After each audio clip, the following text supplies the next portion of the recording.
حضرت علی رضی اللہ تعالیٰ عنہ کی خدمت میں ایک شخص آ کے پوچھنے لگا، یا علی، اللہ کے سب سے قریب کون ہے؟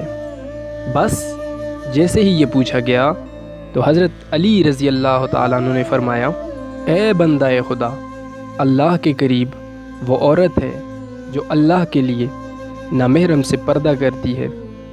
یاد رکھنا، اللہ نے عورت کو رحمت کا مجسمہ بنایا تاکہ وہ ہر گھر کو اللہ کی رحمت سے بھر دے۔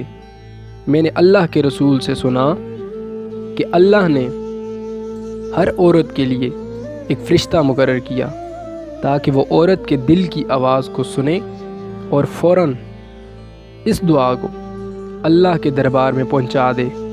لیکن افسوس تو یہ ہے کہ جب عورت بے پردگی اختیار کر کے زندگی گزارتی ہے تو وہ فرشتے اور اللہ کی رحمت عورت سے دور ہوتی جاتی ہے، اور یوں عورت دکھ اور تکلیف کا شکار بنتی جاتی ہے۔